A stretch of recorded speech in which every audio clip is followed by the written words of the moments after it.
中国经济增长缓慢是否会引发改革的曙光？荣鼎咨询。在2013年11月，习近平在他的首个领导年份召集了一次中共党的经济全会，并公布了一项雄心勃勃的改革计划，所谓的60项决策，其中包括赋予市场决定性作用，并缩减国有部门。接近第3次全会和这些决策的10周年，大多数决策仍未得以实施。缺乏这些结构性改革，导致系统性挑战日益增加，包括严重的地方政府债务、持续发生的房地产危机、持续对投资项目依赖以实现国内生产总值 GDP 增长，以及国内外消费者、企业和外国投资者信心下降。领导人和经济学家暗示，宏观经济压力正在需要对改革进行重新推动。截至2023年第2季度，言辞和宣示已经开始变得更加实际，但迄今为止采取的具体行动尚不足够。必须看到的改进包括经济研究和信息公开，不再对外国企业进行更多的打压，以及改善私营企业的信贷准入。中国的宏观故事，重新审视改革轨迹。中国指南的前提是，北京对市场改革和自由经济规范的追求，既促成了中国的增长，也使其受到全球经济体系的接纳。自1978年以来，市场化在推动中国的增长方面发挥了重要作用。自从2021年开始，我们的中国指南研究已经确定了中国市场改革进展的停滞，这至少在一定程度上导致了目前明显的增长放缓。由于未能进行改革，中国经济正在经历一个难以忽视的重大结构性放缓。由于未解决的房地产危机，企业投资受到压制，政府刺激受到全国各地超负债的地方财政的限制，以及对出口的长期依赖，引发了国外的反弹。家庭消费，中国未来增长的长期驱动因素，尚未从大流行中强劲反弹。期望家庭在孩子们在毕业后难以找到工作、房屋价值下跌和储蓄存款回报下降时敢于消费，似乎对人性存在一种误解。直到2023年第2季度，中国的私营企业和外国评论家仍然一致认为，中国在2022年的表现不佳是由 COVID-19 引起的周期性问题，经济将很快恢复到每年 5% 以上的疫情前增长水平。当局在第1季度的结果在可接受的范围内，同比增长 4.5%， 但似乎对一些统计数据进行了一些捏造。7月公布的第2季度结果加强了对数据可靠性的担忧，即使这些数据显示增长趋势已经出现问题。尽管由于2022年的增长疲软和脆弱， GDP 数字本身很高，达到 6.3%， 但这一数字低于预期。经济面临的困境的严重性也引发了中国内部的新一轮公开讨论，表明中国经济轨迹上的问题的禁忌正在瓦解。市场上可观的发展反映了基本面的变化，外国直接投资流入逆转，中国货币的价值下跌，中央银行降息，信贷增长减缓，失业率上升，消费者和生产者的通胀指标下降，生产者价格下跌速度达到2015年以来的最快水平。这些事实证实了一开始的年初的预期中，恢复远低于预期。权威人士的评论现在承认了这些结构性问题。在5月的一次演讲中，前国家发展和改革委员会官员徐林表示，目前的放缓不是周期性的，而是结构性的。6月，中央财经事务委员会办公室前副主任尹彦林提出了类似的观点，他强调中国经济风险上升，经济逐渐走弱。尹还认识到，自第2季度以来发生了显著的意外变化，这需要对经济复苏的过度乐观看法保持谨慎态度。为了应对经济放缓，像徐林和党派经济学家江小娟这样的前官员强调，需要进行制度开放。江小娟呼吁建立以市场为导向的国际化商业环境，支持平台企业，而徐林则强调，扩大内需和财政刺激是不足够的，并主张进行市场导向的改革、法治治理和保护财产权，敦促坚持1978年的改革和开放政策路线。除了关于改革迫切性的新一轮论述之外，党内信号表明，在平衡增长并寻求新的发展战略已经成为一段时间以来的议程。在2023年6月，党刊《求是》刊登了习近平主席在2022年3月向中央党校干部的讲话，其中他谈到了经济重组的必要性。他警告说，不应依赖旧的增长驱动因素，如过度借款进行建设、鲁莽投资和扩大项目。现在将注意力转向习近平的演讲，使市场改革的可能变得不那么突然。自2020年以来，该政府已经加强对经济的控制。随着市场关于恢复动能的议论，以及以信贷和投资为主导的政策工具不再出现，我们能否说北京正在修正航向，现在正在走上艰难的回归明确市场驱动规范的道路？尽管北京在实施60项决策方面有所不足，但现在的调整痛苦将比10年前更严重。尽管实施难度很大，但静止不前的后果更为严重，因为中国的经济增长在未来10年将继续放缓。中国的领导层是否相信这一点，或者是否仍然抱有在寻找更简单解决方案的希望，我们无法知道。但由于无行动所导致的结构性经济放缓已经开始，可能迫使北京政府采取行动。重要经济学家和退休政府官员承认结构性放缓并公开支持改革的意愿是一个积极的信号。然而，这还不足以表明政策发生了实质性的改变，反映了中国在国内金融体系、市场竞争和创新体系方面的政策活动方向，以及影响贸易、直接投资和组合投资开放的政策。该热点图是基于内部政策追踪制定的，该追踪权衡和评估中国政策对2023年第2季度的影响。行动是基于他们对中国发展通向或远离市场经济规范的重要性来评估的。对政策重要性的评估将政府的优先事项、政府层次中发布和实施机构的权威以及政策对中国经济的影响纳入其中。解决地方政府债务长期存在的问题需要基本的中央和地方财政改革，这在现实中尚未出现。宏观经济的阻力和缺乏支持改革的强烈政策信号已经削弱了投资者的情绪。北京一直在承诺提供友好的环境，但外国投资者和企业仍在等待跟进，例如缩小外国投资的负面清单。与此同时，对2014年反间谍法的修订使外国公司不得不努力理解他们的正常业务活动是否可能受到影响，例如收集经济数据。金融体系在2023年第2季度，不断上升的地方政府融资工具 LGFV 债务水平和政府没有协调的解决方案，是确定中国走向金融体系改革之路的最关键领域。问题在于为国有和地方政府借款人提供的隐性保证，这扭曲了中国金融体系的资本配置。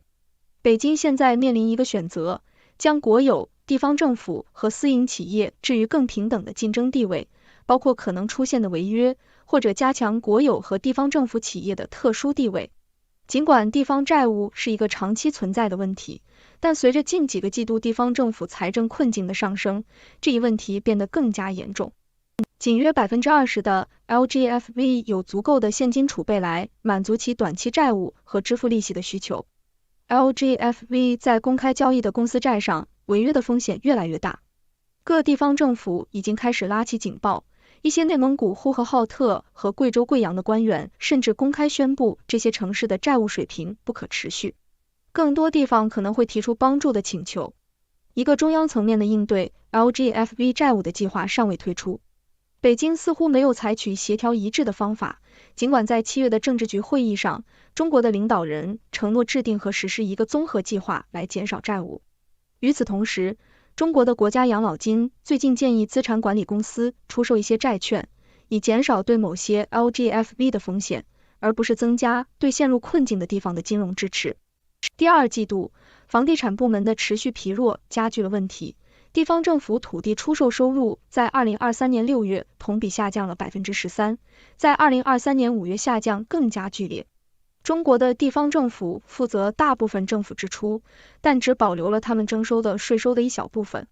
因此，解决地方债务问题直接影响北京利用财政政策刺激经济的能力。但进行有意义的改革需要转变远离投资驱动型增长，这是中国过去20年增长模式的基本改革，政府目前尚不愿意采取。与此同时，改善私营企业信贷条件并促进私营部门投资的金融体系改革被承诺，但实施有限。国有企业 SO 和 LGFV 仍然承担隐性保证，这在本应公平竞争的市场环境中扭曲了金融体系。这限制了私营企业获得信贷的能力，并使他们在资本市场上面临不平等条件。去年下半年以来，人民银行一直在实行较为宽松的货币政策，并削减了银行的净资本规模。然而，目前没有证据表明这些举措已经转化为实际的信贷增长，特别是对私营部门的信贷增长。回顾2015年的经验，该政府无法实现对大型国有企业进行实际的结构性改革，同时保持增长。该国的金融体系混乱，甚至影响到全球市场。中国金融体系的问题加剧了扩大不平等、促进创新、鼓励市场竞争和实现可持续增长等目标之间的矛盾。解决这些问题的能力在北京的日程上将是决定性的，特别是在当今国际环境变得更加不稳定的背景下。政策追踪的政策类别数量正在增加，对政策的重要性的评估也在变得更加复杂。尽管经济增长目标可能从以往的政策制定中减少，但国家对经济的控制将增加，并且它将开始寻找新的方式来保持稳定并实现可持续的增长。国家发展和改革委员会将成为新的政策协调机构。国务院提出了一项新的政策，该政策呼吁推出减税降费，但具体措施尚未确定，因此不会立即实施。然而，对税收的承诺表明，国家将继续提供积极支持。与此同时，国家可能会实施新的环保和能源政策，以减少经济增长的强度。最终，中国的经济前景取决于能否实施真正的结构性改革。尽管中国已经成为全球经济体系的重要组成部分，但其经济体系仍然面临住严重的内部问题，需要长期、持续和果断的政策行动。如何解决金融体系扭曲，提高私营企业信贷准入，减少地方政府债务，加强知识产权保护等问题，将决定中国经济是否能够实现稳健、可持续的增长。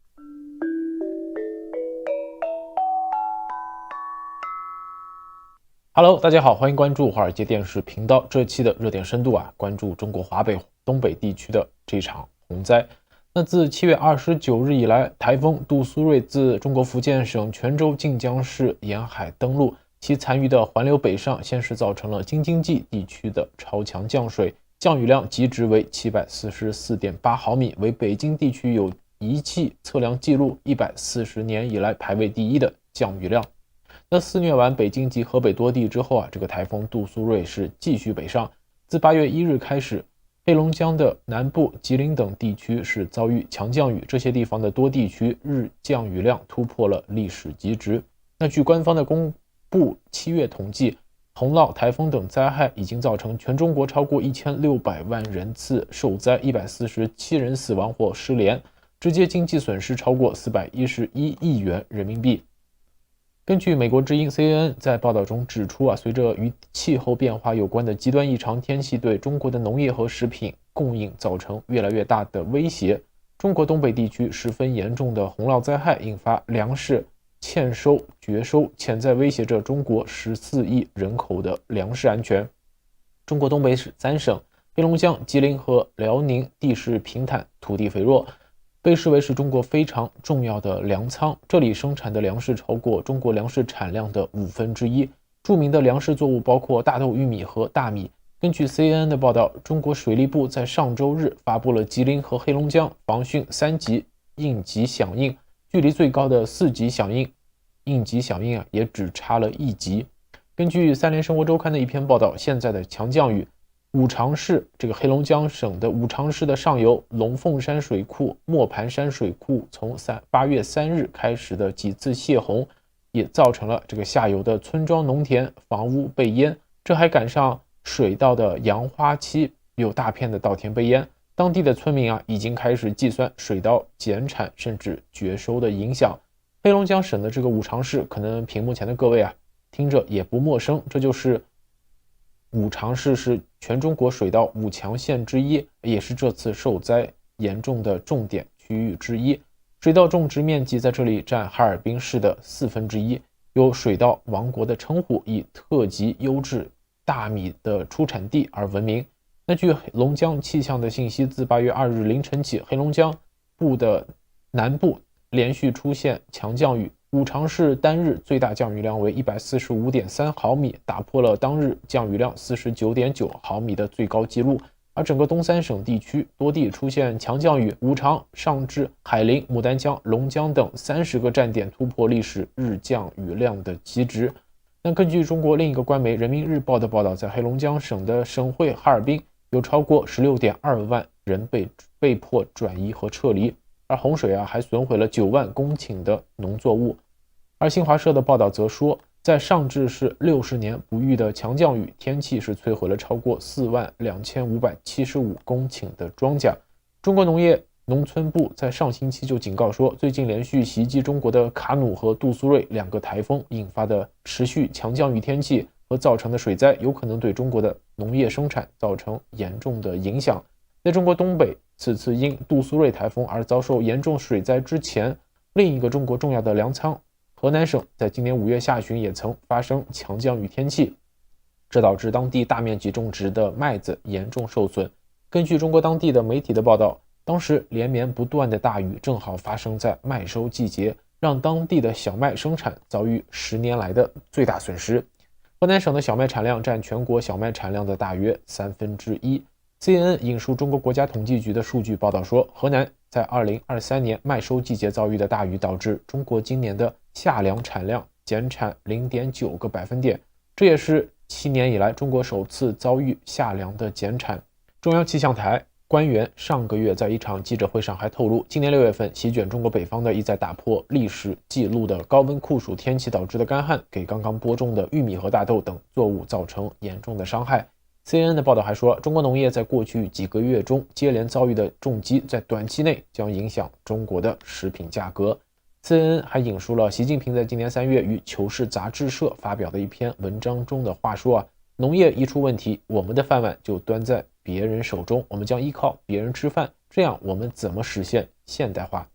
而在吉林的舒兰市也是这次暴雨成灾，强降雨导致当时这个城市的6人遇难，包括舒兰市常务副市长骆旭东、舒兰市的武装部政委周坤训、骆旭东秘书、司机等4人在抗洪救灾中是不幸殉职。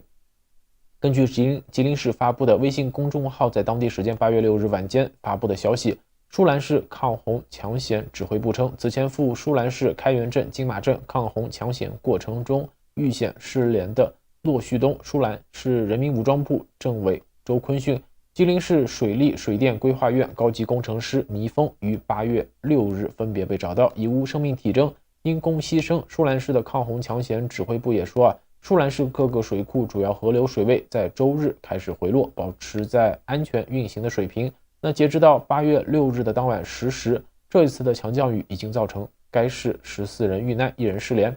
根据中国官媒新华社的报道，舒兰市转移撤离的居民高达18000人。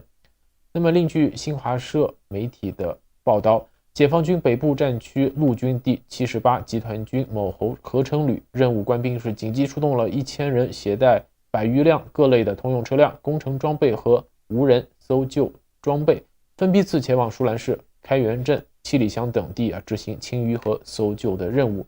公开的简历显示，这个骆旭东现任舒兰市的市委常委、常务副市长，协助市长分管负责发展和改革财务、人力资源和社会保障、应急管理等方面的工作。骆副市长呢是主管应急，可能也是这个城市防汛指挥部门的负责人。有监控也拍下了这个骆副市长在遇险之前的这个最后的一个影像。但是现在这样的人安全也不能保障，是应急准备的问题还是应急响应的问题这里也得放一个问号。那再把目光放到东三省南面的京津冀，中国政府称此次强降雨是首都北京自有仪器测量记录140年来的最大降雨量，但雨停之后，人们发现北京的大部分地区都并非受影响最严重的地区。不过出现这个结果的部分原因是官员们为了保北京，将洪水泄到了其他的地方。据中国官媒的报道，在紧邻北京的河北省，官员为防止北京和天津的河流和水库泛滥，打开了让洪水流入该省7个低洼蓄洪区的防洪闸和溢洪道。河北省的省委书记倪岳峰就说，他下令有序启用泄制洪区，减轻北京防洪压力，坚决挡好首都的护城河。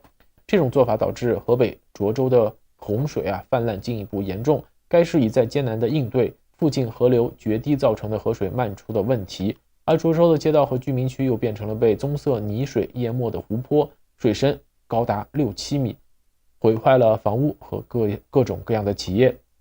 中国涿州的洪水泛滥引发了广泛的愤怒，部分原因是救援行动最初来得很慢，导致许多居民被洪水围困。幸存者还抱怨说他们没有得到有关泄洪的充分警告，并对他们的损失是否会得到补偿表示怀疑。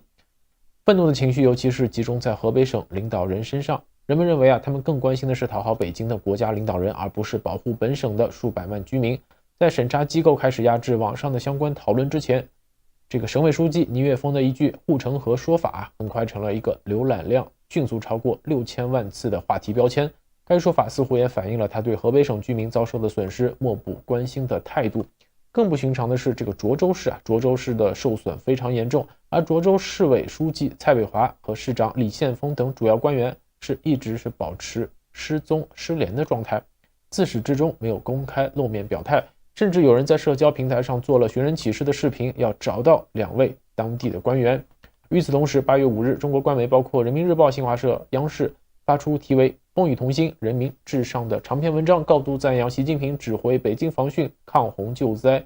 文章指出，习近平在水灾前的7月25日至27日，在四川考察中已经密切关注汛情要求，全面落实防汛救灾主体责任，做好防汛抗灾救灾各项应对准备工作，并派出副总理张国清赶赴门头沟这个地方指导灾情的处置。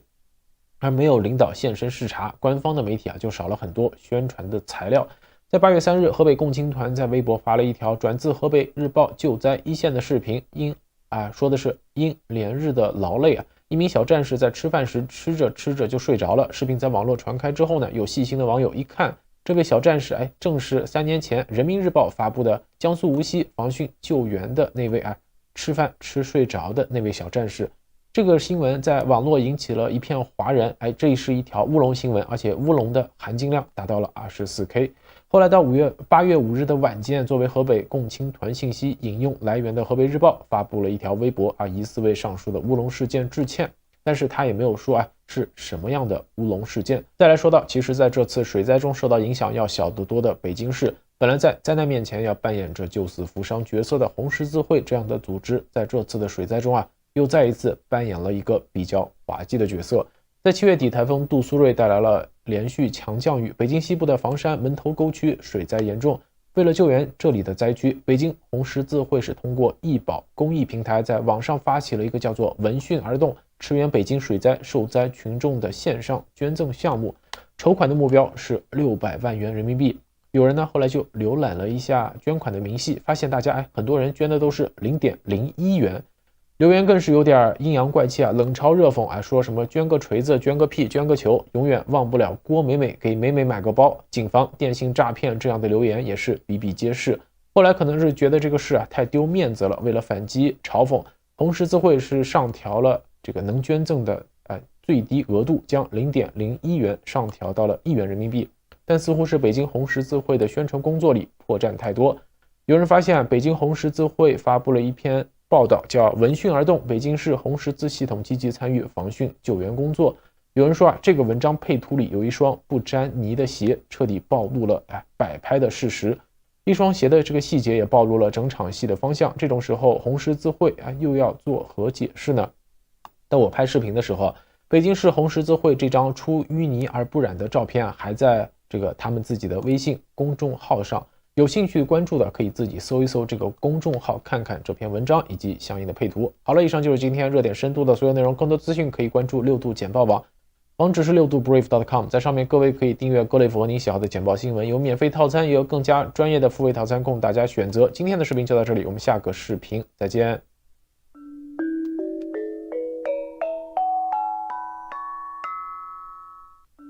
The news out of Beijing, I'll read from the Associated Press. China's capital recorded its heaviest rainfall in at least 140 years over the past few days as remnants of Typhoon Doksuri deluged the region, turning streets into canals where emergency crews used rubber boats to rescue stranded residents.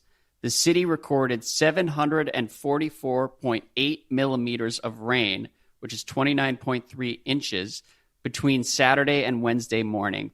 The rain destroyed roads and knocked out power and even pipes carrying drinking water. It flooded rivers surrounding the capital, leaving cars waterlogged while lifting others onto bridges meant for pedestrians.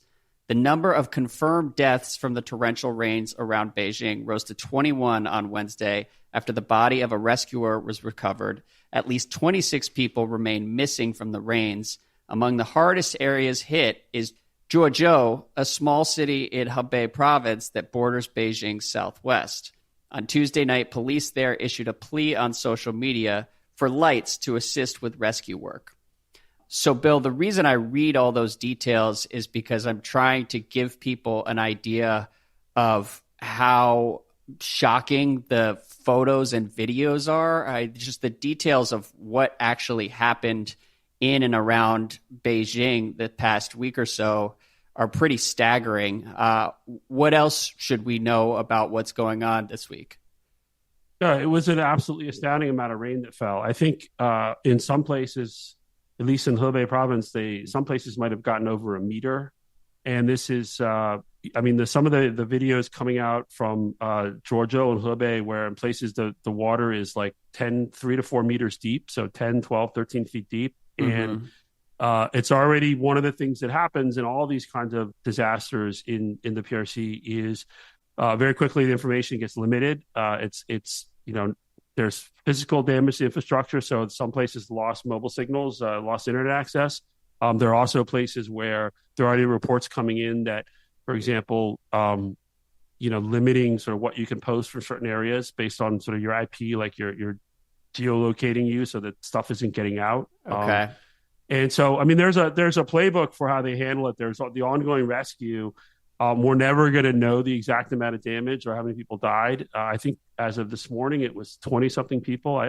That's sort of being pretty heavily discounted on social media. Yeah, just looking that makes at sense. The scale of the destruction. The images, right? Yeah. And the other thing that's happened is that because there was so much rain, there's so much water, and it was overwhelming the reservoirs and sort of the flood diversion systems, is they've had to release lots of water, and in some cases they've had to blow dikes, sort of open up channels to let water flow off, and that has led to flooding of lots of a not small number of villages in parts of Hebei, specifically I think around the Zhuozhou city and Zhuozhou itself. And that is there's a big dispute over whether or not the residents of those villages were actually notified before this water was released, whether they were notified but they ignored it. Regardless, there's a lot of places that got a lot more water than they would have just from the rain because they were sort of in the path of the diversion of water to keep it away from more populated areas. And specifically, it sounds like one particular city that is near and dear to Xi Jinping's heart.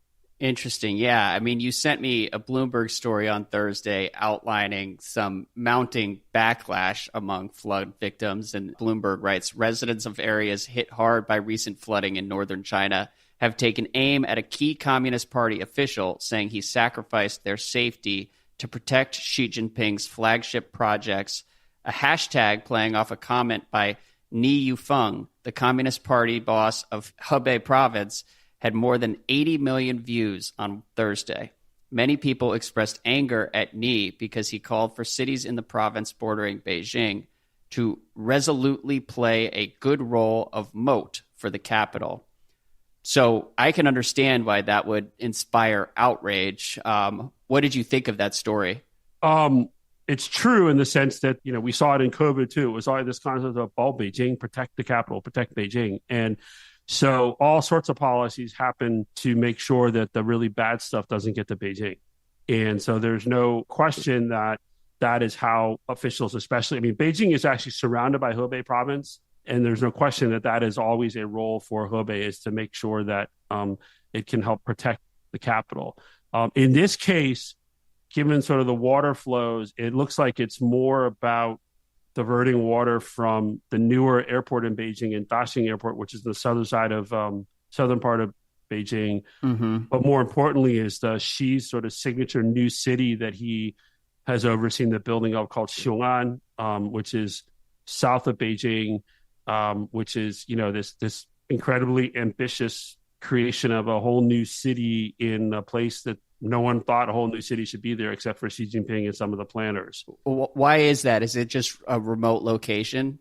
It's remote. There's not a lot of water. Well, I mean, there would be water now, not to joke, but they're generally, I mean, part of the thing here too is, I mean, one of the reports said, at least in some areas, they got more rain in 2 days or so than they get on average in a year. I mean, a lot of these areas tend to be quite dry. It's unbelievable. Yeah. No, it's astounding how much rain they got. And nobody, I mean, no government could handle the volume of rain they got without some pretty significant flooding. And so this was about, in many ways, this is about choices and how do you, like, who gets a short straw in terms of where you divert the water to. And so, but the Xi'an project is interesting just because it is it's really creating a whole new city. It's supposed to be this modern city, and it's part of Xi Jinping's, a vision he's put forward to return Beijing to sort of its more core functions as the capital city and move lots of enterprises, state-owned enterprises, educational institutions, et cetera, out of the city to relieve congestion and relieve pollution.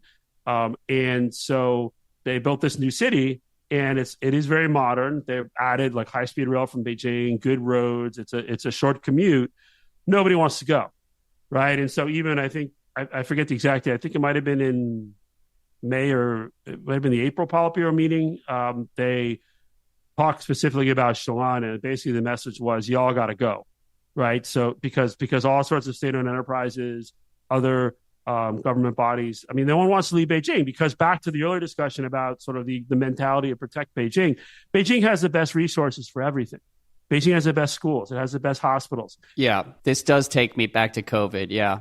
Right. And so, if you're leaving Beijing, you don't want to take your kids to some place that has a new school. It's not the Beijing schools. It's just like it's a whole sort of forced migration of, frankly, some institutions and people who were part of a pretty privileged class in Beijing. And so anyway, that's a longer discussion around Xi'an.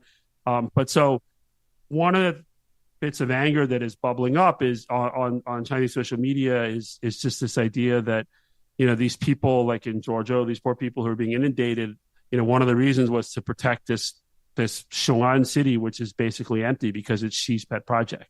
Yeah. And of course, ironically, the other thing people are pointing out is about 2 weeks ago, one of the many bestsellers that have been written under Xi Jinping's name is that a new book came out that was on Xi Jinping's discourses on water management. Oh, wow. So, of course, people are sort of like, so does this book help us with the flood? Yeah. Or does this book hurt us with the flood? What do we do? I mean, obviously obliquely, because you can't, but it is, it's bad. I mean, not to make light of it. It's a real disaster for a lot of people. And it's also, it's going to hurt crops. A lot of infrastructure looks like it was destroyed. There are some photos, videos of bridges, at least one bridge collapsing. And, I mean, it's awful. And it's going to be a long process of drying out and then rebuilding. And so, I mean, it's a pretty awful few days. Oh, yeah. I've watched a few different rescue videos this morning. There was one video involving a baby who was saved that really hit me hard, given that I've got a 4-month-old son with me. But there was another video where it looked like a whitewater rapid in the middle of a street. And this one man was clinging to the door of a car, and he was somehow saved. It was a true miracle. But all of it just underscores the scale of the challenge right now. And I wish everyone the best as they work through the aftermath over the next couple days and weeks. Flooding is just terrifying. Like, first and foremost, I hope everyone can emerge safely from all this, but then water can do so much damage to infrastructure and create a bunch of long-term problems. So hopefully the families that are dealing with that outlook will be able to get the help they need over the next weeks and months here. But do you have any final thoughts? No, it is terrible, and it is going to be, we'll see the playbook play itself out in terms of how they manage the response, both in terms of rescues and recovery, but also control of information. I mean, there was a large flooding in Zhengzhou, Henan in 2021, just basically about 2 years ago. And several hundred people died. There were some awful videos. There was a sort of a cover-up. Foreign journalists who went in the aftermath were harassed, followed, not allowed to report. There was basically the local government local officials will come in and do everything they can to control access information and control the flow of information and cover up what they can. It's just going to be a really hard process for I think a lot of people, and we're never probably going to know the true extent of the damage or toll from this kind of a flood. Yeah, it's another echo of some of the most dystopian aspects of the COVID policies that we saw over the last couple of years. Is that limited information, and I mean, it's more than it's just the way the Communist Party works. I mean, this is how they. And this is just how they roll. Well, yeah. Been this way. And I experienced it for the first time, thinking through like what we would know about how reopening is going, and like the information was so opaque that we actually were sort of guessing for a couple months there in terms of how much damage was actually being done. And it sounds like that will also be the case with some of the fallout from this week's flooding. But on a lighter note, I do appreciate the context on Xi's pet project, that city. I hope no one ever does that to Washington, D.C. and tries to move out all the non-government aspects of D.C. to some I think it'd be great. Location. Are you kidding me? We put them on a floating barge somewhere in the Chesapeake Bay. Should we move the government? The government's the worst part of D.C. There's all sorts of cool stuff. Nats Park, we got the wizards government downtown. And the lobbyists, so then real estate values would collapse. So if you own a house here, that would be bad. Well, no, I like the idea of throwing the government out on a barge in the middle of the Chesapeake. We'll see. And Dan Snyder can be tied to the mast of the barge, right? Yeah, exactly. Just paddling behind. Good luck, Dan.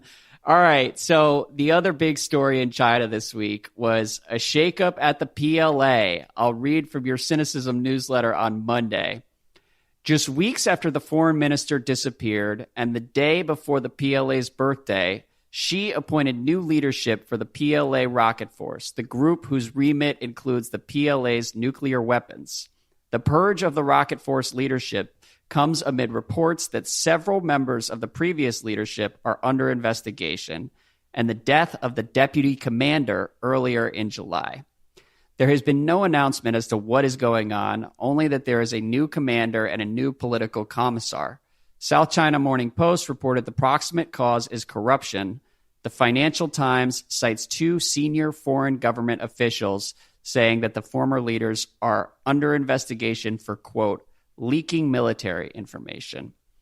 So, Bill, we've referred to this a couple times over the last few weeks. What's your reaction to what's happening here as more of this becomes official? So first, I should correct something in the what I wrote in Cynicism this week. It was the former deputy commander who died. Okay. And we don't know why he died. There rumors were that he killed himself. Rumors were that he had cancer. We don't know. His daughter has posted something online, basically saying he was sick. But again, it sort of feeds into this broader rumors that have been swirling around the PLA Rocket Force for at least a month, which are clearly something has happened, because this kind of a change in leadership is again, they don't say the other people are in investigation. They're just gone. They're just basically like there's new leadership. What's interesting too is the new leadership did not come from the Rocket Force, and so it's a very interesting. Like, it just looks very strange. And so it's pretty clear something has happened that has caused a purge. And again, we don't know what is going on below this level in terms of, again, there are other rumors of more junior officers being under investigation, some senior commanders being under investigation. We just don't know, but we can definitely, from just this personnel move, this is abnormal in terms of timing, in terms of who it is, in terms of the structure. Something happened. And so, the nuclear weapons build out there, there's a lot of money being spent on building out the nuclear weapons infrastructure. And so it would not at all be surprising in a sort of a normal place that there would be some significant opportunities for graft. What is surprising is that 10 years into Xi Jinping's really, I think overall, what it looked like a pretty successful attempt at reining in corruption in the PLA and cleaning out the upper ranks of the PLA, that if this is really about corruption, that this is a massive failure of that effort. And really, one of the first sort of obvious signs of, again, if it's about corruption, one of the first obvious signs we've seen of that campaign not being nearly as successful as it has been portrayed publicly is this. And you really, when you look at what sort of Xi's priorities are, it's pretty remarkable that it's in this rocket forces, which is really where, I mean, especially the nuclear weapon side, it's a hugely important strategic priority for Xi Jinping and the PLA. And so we're still left scratching our heads what's really going on, you know, it could be corruption. It could be, you know, one of the rumors had it that the now removed commander, his son has been in the U.S. and his son was leaking information to foreign intelligence. I mean, you never know. The other rumor, again, linked up that Qin Gang was involved, the former foreign minister, because he helped his son in the U.S. I mean, there's you got to be really careful. These rumors really get a life of their own. But the rumors around the rocket force, at least, it's interesting is that, again, where there's smoke, in this case, there's fire. Something's going on. And then, of course, I think it is important to look at the sort of context of the Russia invasion of Ukraine, where we see, of course, that there has been tons of corruption in the Russian military that has been significantly corrosive to the Russian army's ability to fight. Mm-hmm. And so that would have to be, I will guess, a lesson for Xi and the PLA in terms of the risks from corruption. And then this just sort of blows up in their faces a year into the Russia-Ukraine war. And it really, I think, will lead to a prolonged period of investigations, witch hunt. I mean, again, you just, like, can they be sure that the rockets are going to go where they're supposed to go when they need to go somewhere? Yeah. Honestly. I mean, we talked a month ago in the shadow of the Russia insurrection, attempted insurrection, whatever the hell happened there.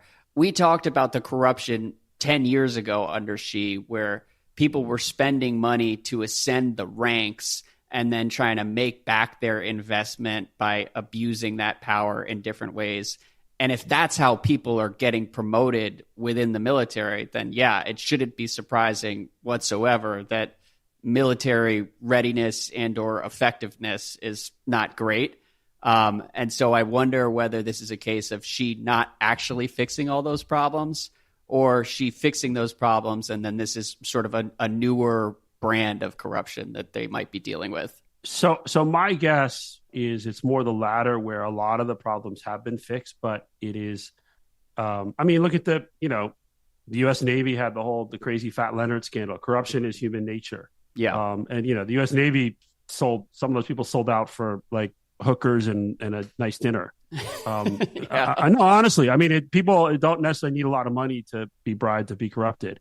And I think in this case, again, just back to the earlier point, we don't know what the cause is. If it's corruption, there's a huge amount of money being spent very quickly around the nuclear build out, especially around construction of facilities, like big silo fields out in Northwest China that were. How recent is that? That's the last couple of years. And so that's a simple, that's like again, there's a whole playbook for how you take kickbacks on that kind of construction. Super easy in the old days. The other thing, though, is I think that we have seen in other cases over the years where people have gone down for corruption, and officially it's been about corruption, but it's also been about selling secrets. Right. And so we just don't know whether or not the investigators inside China know. I don't know. I don't know if we're ever going to find out. And even if the top leadership of this rocket force who appear to have been purged, if they do get arrested, sentenced, there should be like an official announcement.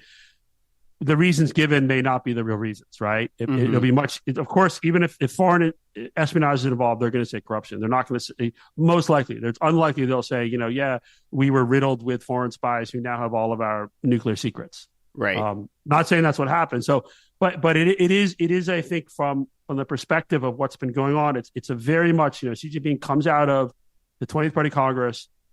He gets what he wants at the 20th Party Congress in terms of personnel. End zero COVID, then zero COVID, right? It's been a difficult year. There are a lot of people died from COVID. Again, they're never going to tell us how many, but the best estimates now are like 1.5 million people probably died in the COVID reentry period. Then you have, the economy is nowhere where they wanted it to be. And then you have the foreign minister who something happened with him. Xi's guy. And then you have this again, looking like Xi is his signature. I mean, Xi is commander in chief, right? Xi is in charge of the military. There's like the commander in chief responsibility system. Technically, this is his problem, right? He's responsible because not of his only guys. that, it's been his signature. I mean, Xi Jinping economic thought is not faring all that well these days. No, so in a normal time, and then you have the floods, which are terrible. So in a normal and now you've got the北戴河, where we'll talk about that. They're going to disappear for 2 weeks. So she's going to be out of the news for 2 weeks. So there are going to be a bunch of rumors that he's in trouble. Yeah. I would say, in spite of all the things that I just listed about him having a bad year, I would be shocked if he's in trouble. So when we come back, when I get back from London, we can redo our the next podcast in 2 weeks. We can go through any of the fun rumors that have cropped up. Last year at this time, they were bubbling up that there was a coup underway or there was going to be a coup. But I will say that it has been a very difficult year.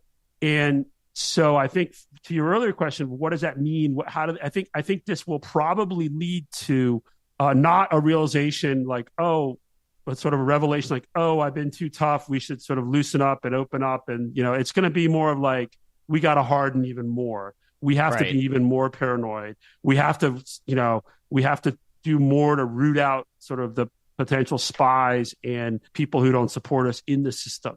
And so I think this could potentially be setting things up for a pretty rough few months. That also dovetails with this, the revised counter-espionage law, which came into effect last month.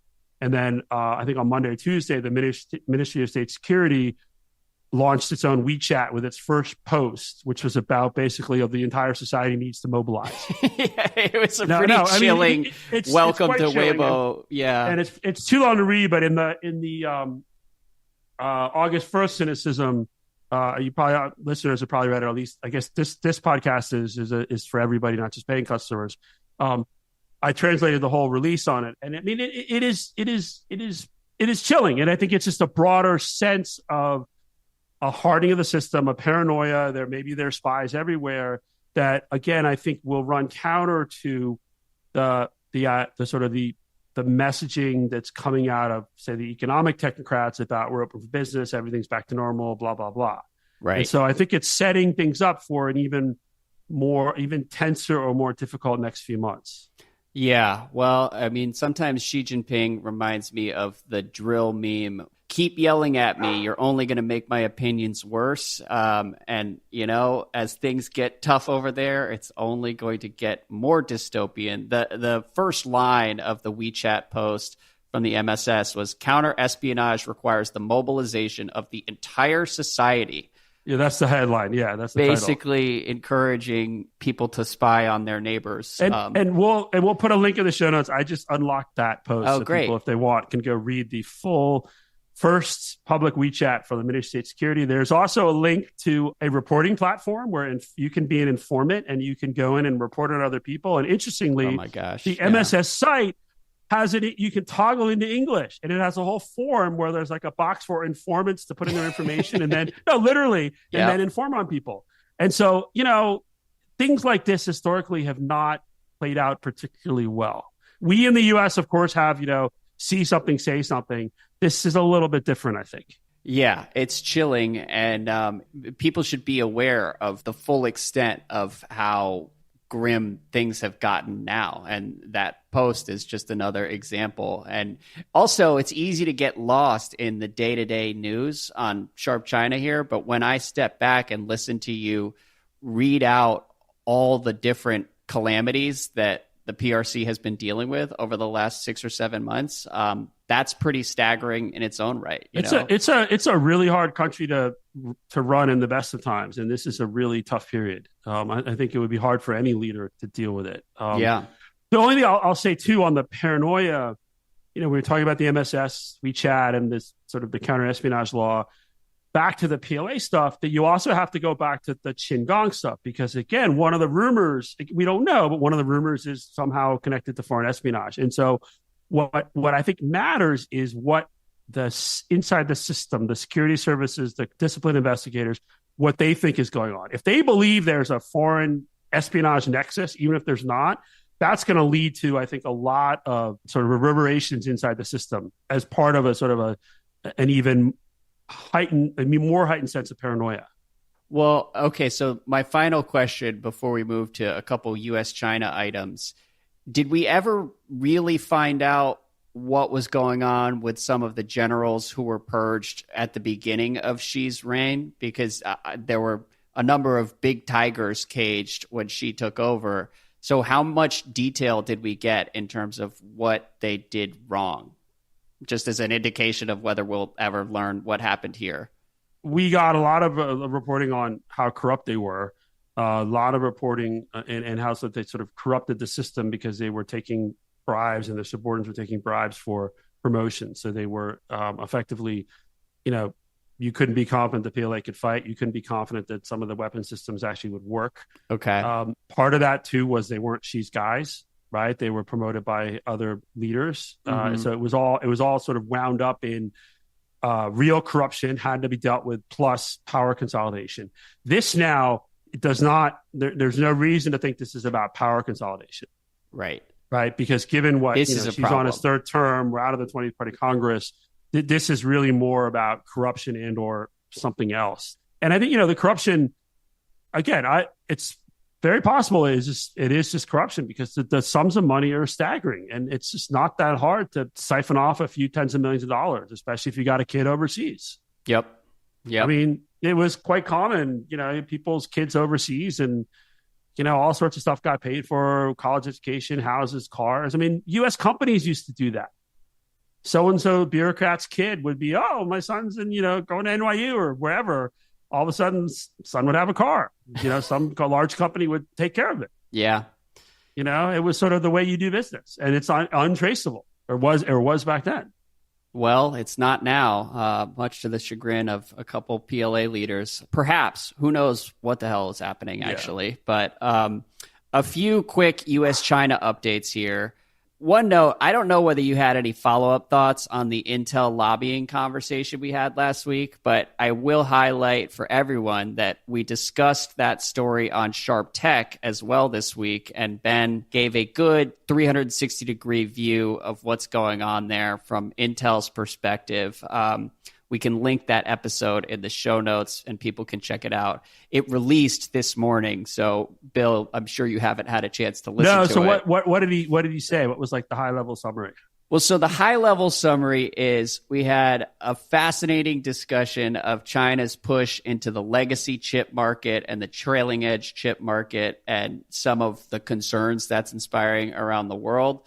And then as far as Intel, he understands why Intel would look at this and say the subsidies in the CHIPS Act are not enough to cover potential losses if we're removing 25% or 30% of the revenue, even as some of that revenue is also inflated because China's been doubling up on orders in anticipation of a ban.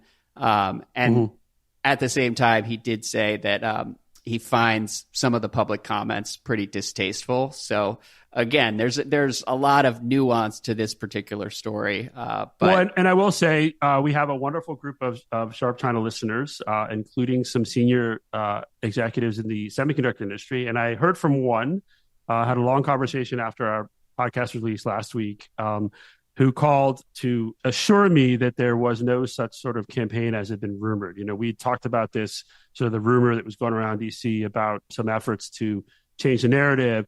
And this person said that rumor is wrong. Okay. It is DC. It is very interesting that some version of that, again, like Beijing, these rumors go around, and the fact that they're out there is kind of interesting. It is interesting just because it's part of the firmament.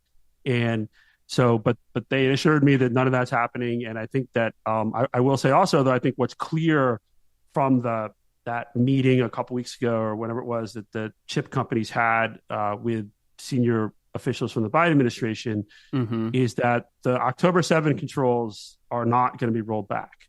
What really is in play is whether or not some of the loopholes and some are plugged, and how they're plugged, if they're plugged, and whether or not there are any more restrictions. And I think that the semiconductor industry probably will be able to blunt some of the more hawkish attempts inside the information to really plug the loopholes in a more significant way or to impose new controls would be my guess. But that's a guess, slightly educated guess.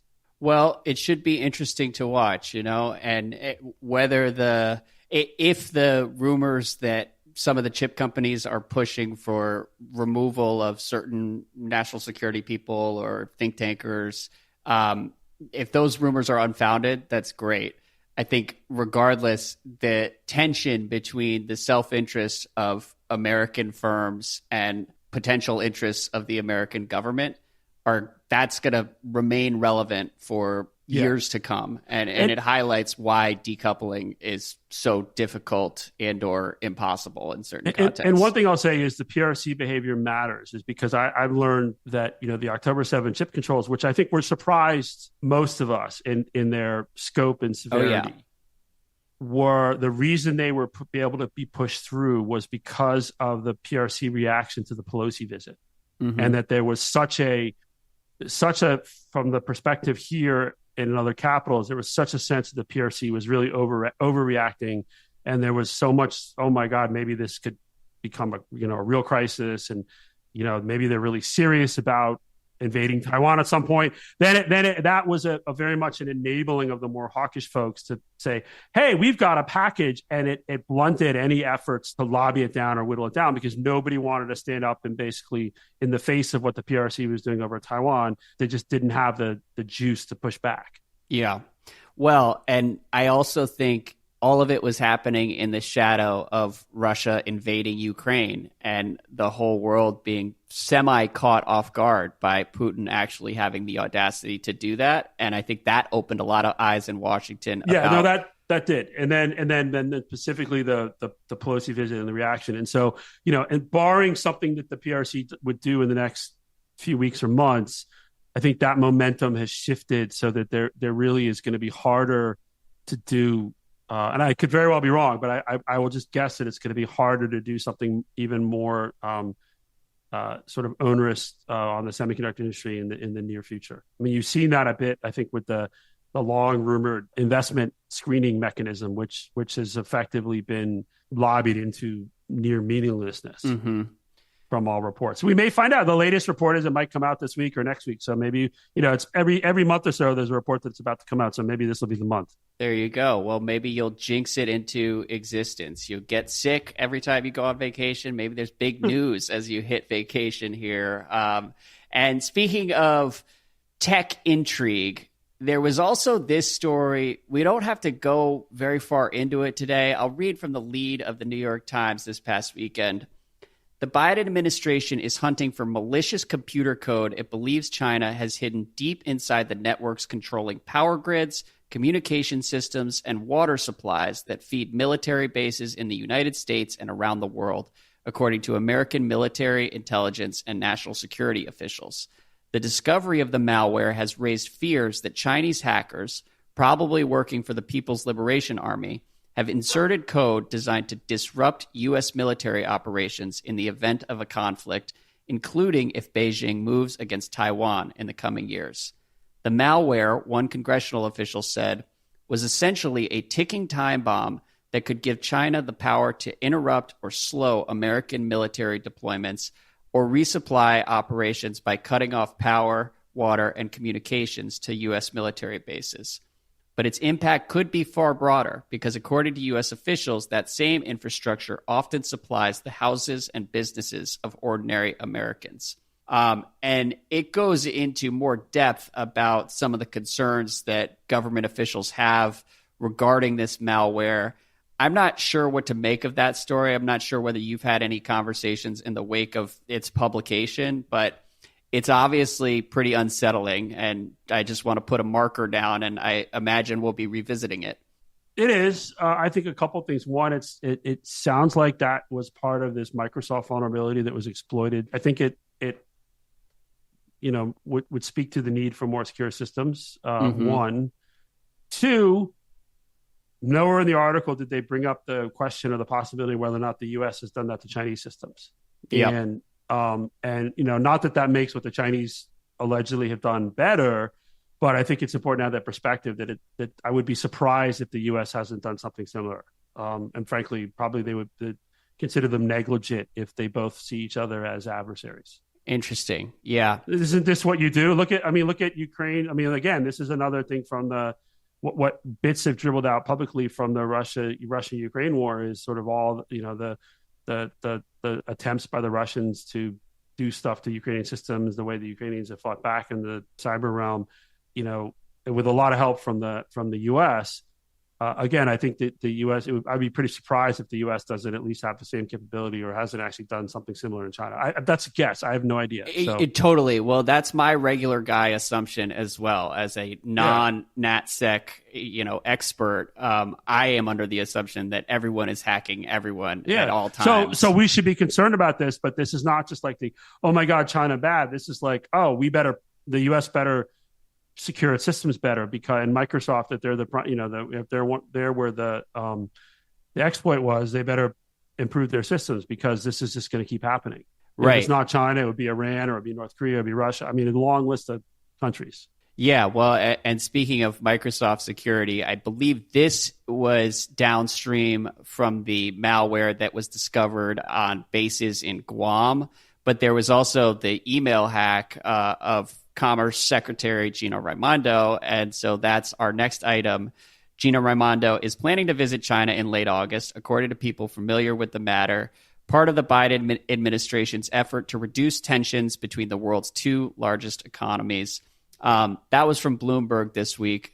Do we know anything else about this trip? Anything we should keep in mind as she heads over there? I mean, the only thing is, so far Bloomberg reported it, but it's also other people have talked about it. It's just that there are very limited expectations for any deliverables, and that, I mean, the Bloomberg piece did mention that the secretary was kind of wondering why go if I'm not going to get anything, like my predecessors basically got nothing when they went, or not my colleagues, not predecessors, my colleagues, Secretary of State, Secretary of Treasury, Climate Czar Kerry, they basically came back with little to nothing in terms of deliverables. And so I think that the Commerce Secretary, again, it's a valid question. I think that the answer is that the president wants her to go, so she's going to go. Right. There has been another this week. If you remember when Blinken went, there was a big hubbub online. I think we talked about it in the podcast when he got off the plane. There was no red carpet, there were red lines, and he was greeted by a quote unquote junior official. A lot of great Twitter. Yang Tao, who was the head of the North American, the Director General of the North American Department, what's it called, MEDAS, at the Ministry of Foreign Affairs. And, of course, the commentary was wrong. It was like normal protocol, whatever, but that's sort of, there's reality, there's uproar, right? It's sort of not always the same. So actually, this Yang Tao has been in D.C. this week, and he met with the senior State Department official who deals with China. He met with the senior National Security Council director who deals with China. And then he also had a meeting with the senior Department of Defense official who sort of deals with China and Asia. And so that's interesting. I think the U.S. also extended one of the outcomes of the Blinken visit in June was that Qin Gang, then Foreign Minister Qin Gang, was invited to visit the U.S. And the hope was he would come August, September timeframe as part of this sort of putting the floor to the relationship, but also as part of laying the groundwork for Xi's visit to APEC in November. And obviously, Qin Gang is not coming.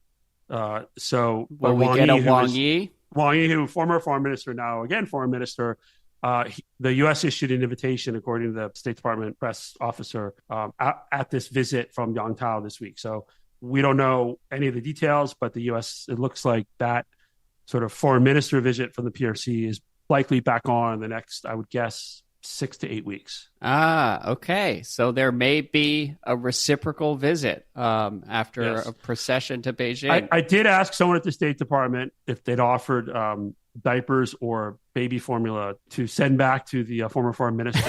Sort of congratulatory Whatever he needs. Yeah, take care of him.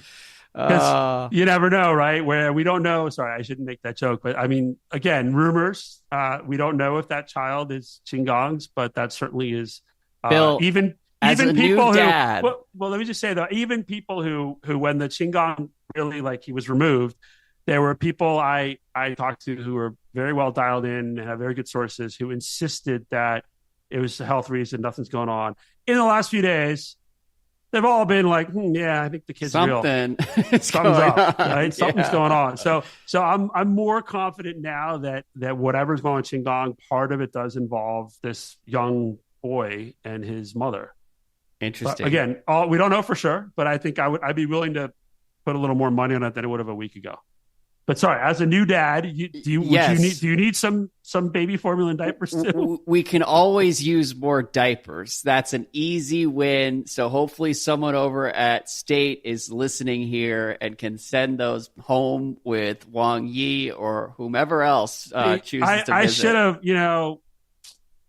I'm sorry I don't have any left, but when we had kids in Beijing, I think it's, there were a lot of people who didn't have diapers. They just had holes in the back of the baby clothes. Oh, really? Wow. Yeah, they're very effective. We haven't gotten to that point. You get a little cold yet. in the winter, but they are, I think, in many ways more environmentally friendly. I mean, look, the environment, my hands are not clean right now, but we'll see. That's a reference to my environmental damage, nothing more.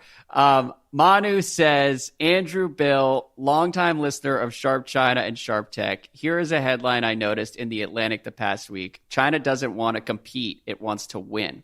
The story echoes your own question as to whether dialogue with China will really result in a meaningful improvement in relations, because China wants something fundamentally different from the relationship with the United States. The author, Michael Schumann, stops short of suggesting what the alternative to dialogue may actually be. So 2 questions for you. 1, what do you think a workable alternative to dialogue and diplomacy might be, practically speaking? And 2, does this reflect a broader recognition, does this article reflect a broader recognition within the media that a softer approach to China won't reap rewards anytime soon? What do you think, Bill?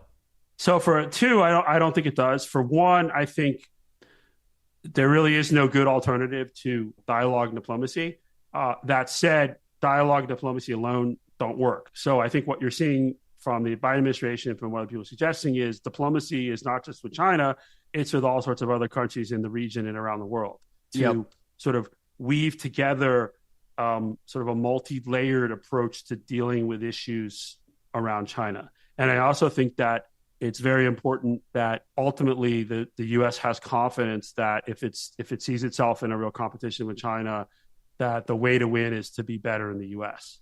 Mm-hmm. The way to win is to stick to U.S. values and to actually compete as opposed to simply just constrain or contain.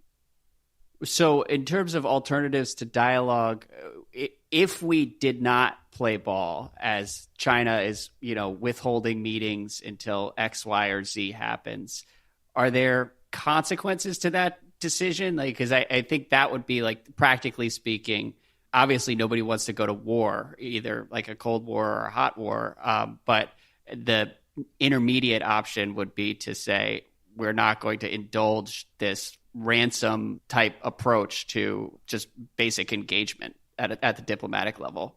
I mean, I think, and we've talked about this on prior episodes, it's always better to be talking.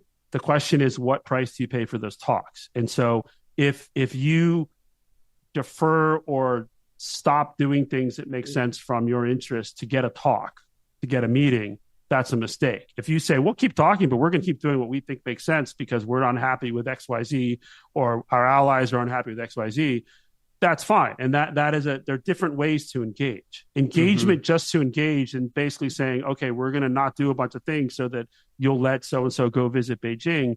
That, I think, is a mistake. And we, at present, are not totally clear on what exactly has been withheld or what concessions have been made. Is that right?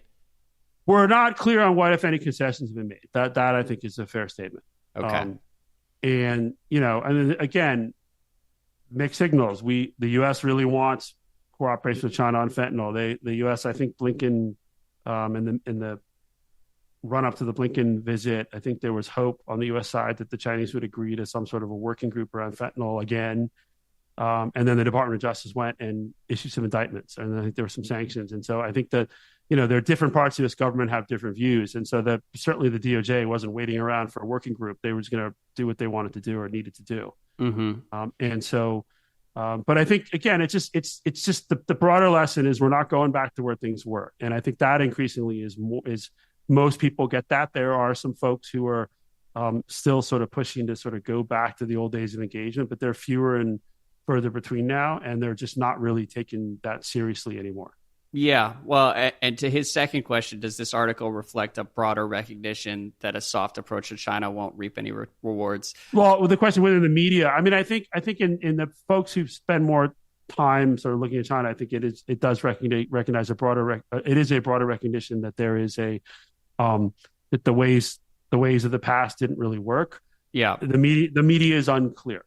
Depends on which media you're talking about. Yeah, well, there's just a broad spectrum of opinions out there, and I actually think that's pretty healthy. Like, there's a lot of debate as to what the best course is. There's not groupthink. In spite of the groupthink hysteria of a few months ago, there isn't groupthink in the U.S. Yeah. If you want to look at groupthink around the U.S., I could point to another country that has a lot of groupthink about the U.S., at least in official media. Yeah, certainly at the party level.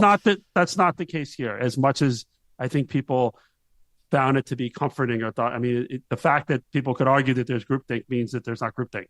Right. It was an easy column to write. And just for anybody who hasn't been listening to us all year, back in March or April, there was a streak of like 4 or 5 straight weeks where there was a new editorial every other day about groupthink on China in Washington and why it was so concerning.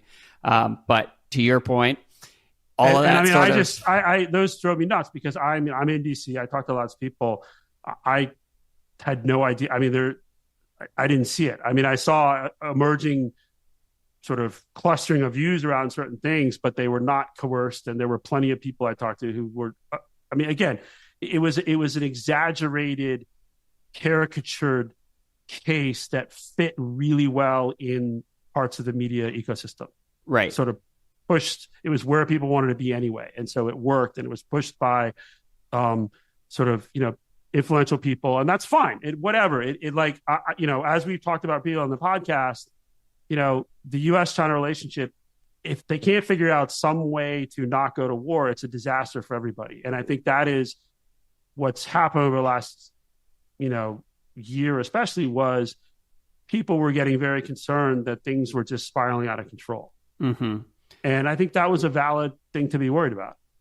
Oh, absolutely. But there's only so much one side can do. We should all be worried about it. We should all be worried, but you also have to recognize that there's only so much one side can do.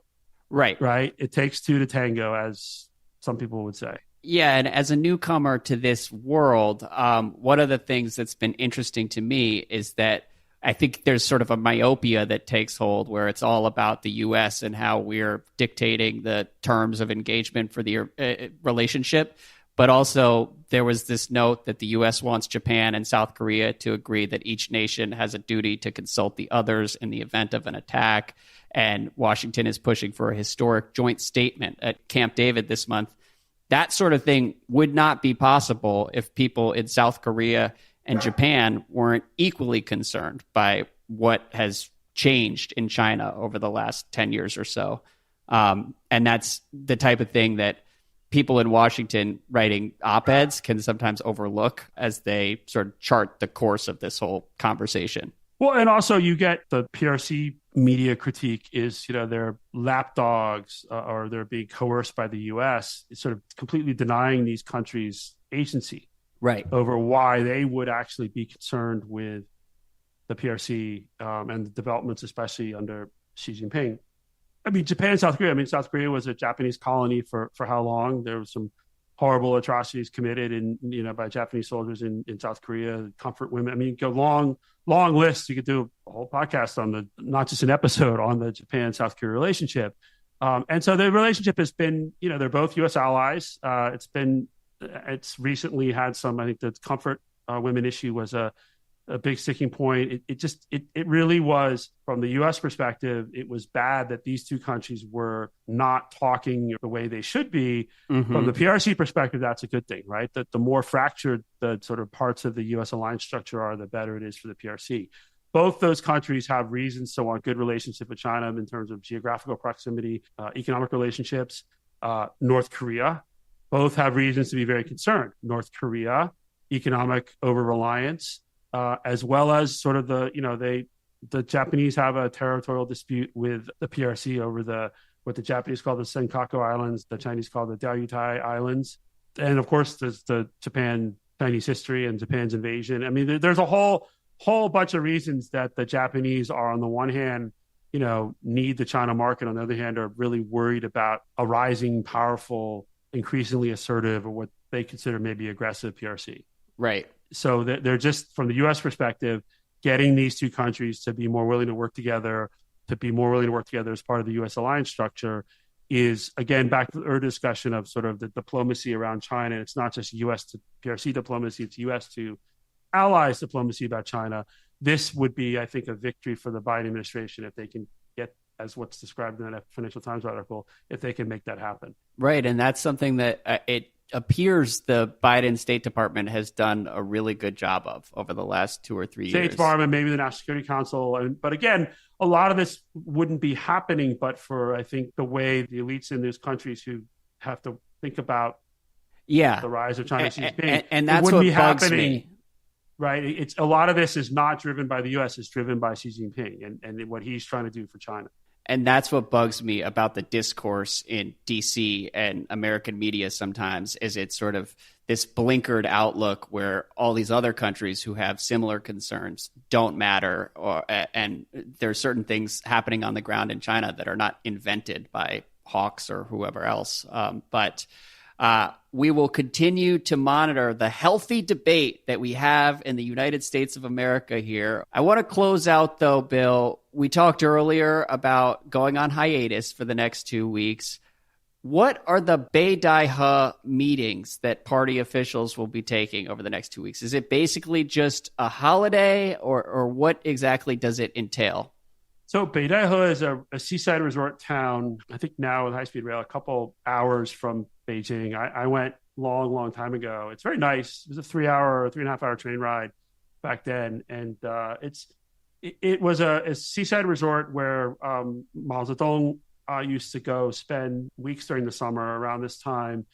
And he would bring other leaders and they would conduct official business, have meetings there. And then throughout the Mao era, really through Deng Xiaoping, this period, the first 2 weeks or so of August, were always where the leaders would decamp to this cooler seaside resort. But they would actually have meetings, and retired officials would be involved. There would be meetings with the elders. They would sort of work out policies, major personnel decisions. Under the Hu Jintao era, this supposedly stopped, where some of the top leaders would still go, but supposedly they wouldn't have these big meetings. That has never been publicly confirmed. I think there were still some meetings and some of the elders were still involved, but from a political importance, it sort of has declined in importance over the years. Now in the Xi Jinping era, especially in the last 6 or 7 years, where there really are no elders with any significant influence, it doesn't appear that it's the way it used to be under Mao. I mean, they go on vacation. They certainly may have some meetings, but it's not like they go to北戴河and then suddenly the top leader is told what to do or there's a change in policy. That is not what appears to be the case with北戴河anymore. So people talk about the北戴河meetings. Mm-hmm. I like to just call it the北戴河break because we really don't know exactly what's going on. So anyway, the point is, though, it's not what it was in the Mao era. I think you still see some commentaries about all these big decisions will be made in the first 2 weeks of August. I would be cautious with those kind of commentaries. Okay. It's quite possible they really just caught on vacation. They do some work, but they also, it's a pretty hard job. Right. And so just to be clear, everything shuts down outside of the北戴河gathering, right? Like there's just not really any news for the next 2 weeks. The country's still going on, but you have, you probably won't see Xi Jinping in the media for 14, 15 days. You won't, mm-hmm.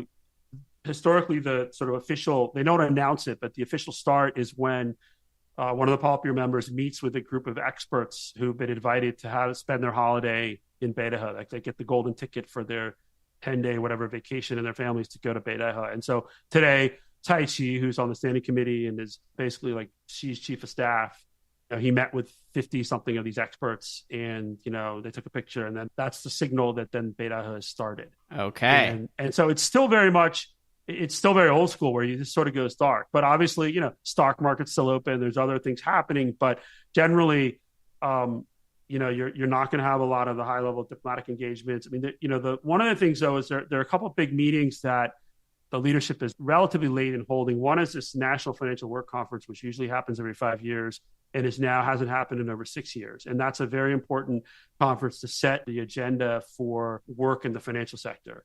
And then there's also, usually every 5 years, there's a big meeting, like a central meeting on foreign affairs work. And the last one was in June of 2018. Not that these are going to happen during Beidaihe, but it's quite possible those happen soon after Beidaihe. So there would be some preparatory work being done. It's not like lots of people just stop working. Okay. So right? They're not just off the grid and closing the laptop for 2.5 weeks or whatever. Right. I think that's not what's happening, but it's also not like there's some sort of mysterious meeting of the elders who sort of tell Xi Jinping what to do. Right. I think we're beyond that, because I have no idea which elders could actually tell Xi Jinping what to do at this point. And I think Xi Jinping had seen how elder retired officials had influenced his predecessor and made sure that they were all effectively neutered by the time he got to his third term.